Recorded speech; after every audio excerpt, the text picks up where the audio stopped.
Summer of the Silent Cousin. Growing up, my cousin, Daniel, would stay with my family every summer. He was a quiet kid, a few years older than me, but always friendly, a bit clumsy, and loved playing board games. He'd arrive with his parents, stay a month, and then head back home. It was a cherished family tradition. But one summer when I was about 10, Daniel arrived different. His parents dropped him off with hurried apologies, saying he'd been a bit under the weather. They left quickly. Daniel stood in our hallway, perfectly still. He didn't greet us. He didn't speak. He just stared straight ahead. My mom tried to get him to talk. "Daniel, sweetheart, are you feeling okay?" He didn't respond. He just tilted his head slightly, almost imperceptibly as if listening. He wouldn't make eye contact. He just stared past us, with eyes that seemed too vacant, too still. He was like that all day. He wouldn't eat unless food was put directly in front of him, and then he'd eat slowly, deliberately, without enthusiasm. He wouldn't play. He wouldn't react to anything. He was completely silent. It was incredibly unsettling. For the next few days, the silence continued. He would simply be there. He'd stand in doorways, watching us. He'd sit on the couch, perfectly motionless, staring at nothing. What made it truly creepy was his mimicry. My dad scratched his head. A few seconds later, Daniel's hand would slowly lift and scratch his own head in the exact same spot, with the exact same motion.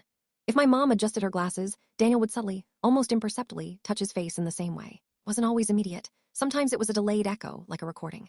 The movements were fluid, perfect copies, but devoid of any genuine intent. It was like watching a marionette being controlled by an unseen hand. His movements became more precise. One evening, my little brother tripped over a rug.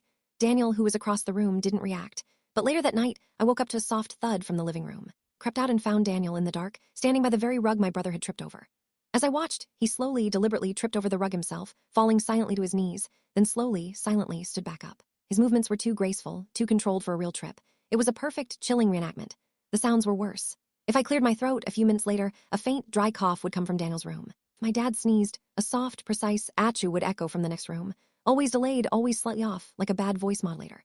The peak of the terror came a week before his parents were due to pick him up. My mom was scolding my brother for leaving toys on the stairs. She used a very specific phrase. "How many times do I have to tell you, young man? This is not a playground." Later that night, I was woken by a cold chill. I sat up in bed, and standing at the foot of my bed, perfectly still in the moonlight, was Daniel. His vacant eyes were fixed on me. And then, in a slow, distorted whisper that was undeniably my mother's voice, he repeated, "How many times do I have to tell you, young man? This is not a playground." The last word stretched out, wavering like a dying echo. I screamed. My parents rushed in. Daniel was gone, vanished. We searched the house, the yard, called his parents. They were baffled. They said he was at home, perfectly fine, had been there all along. They said he'd never left for his summer visit. To this day, we have no idea who or what was in our house that summer. Daniel's parents insisted he'd been with them the entire time. We never saw that Daniel again. And every time I hear my mom use that specific phrase, a shiver runs down my spine. Summer of the Silent Cousin remains our family's darkest, most unsettling secret.